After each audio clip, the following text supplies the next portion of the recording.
হযরত আব্দুল্লাহ ইবনে রাওয়াহা মুতার প্রান্তে তিনি তৃতীয় সেনাপতি এবং তিনি একজন শহীদ সাহাবী, ছোটখাটো সাহাবী নয়।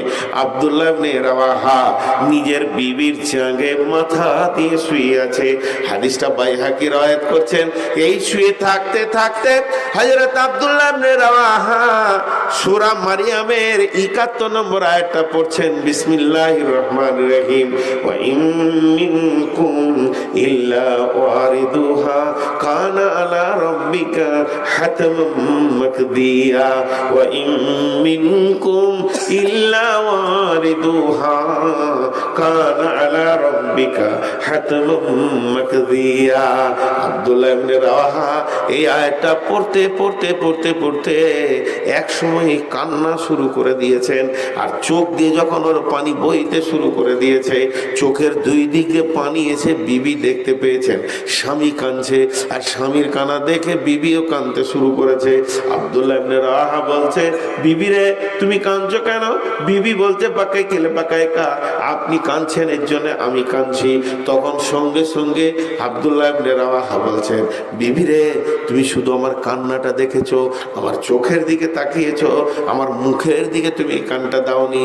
একবার মুখের দিকে কানটা দিয়ে দেখো আমি বিড়বিড় বিড়বিড় বিড়বিড় করে কি বলছি।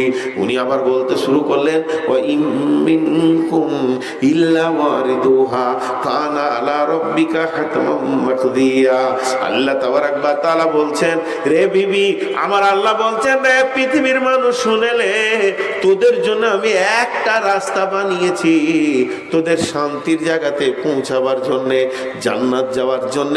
একটা, দুটো, তিনটে, চারটা, পাঁচটা, 20টা রাস্তা নাই, শুধু একটা রাস্তা, সেটা হলো পুলসেরাত।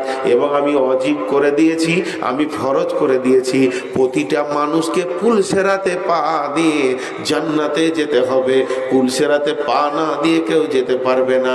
নামাজি হলো পুলসেরাতে যেতে হবে, মাতাল হলো পুলসেরাতে যেতে হবে, জুয়ারিকে পুলসেরাতে যেতে হবে, তাহাজ্জুদ পড়নেওয়ালাকেও পুলসেরাতে যেতে হবে, এমনকি বিশ্ব নবীকেও পুলসেরাতে পা দিতেই হবে।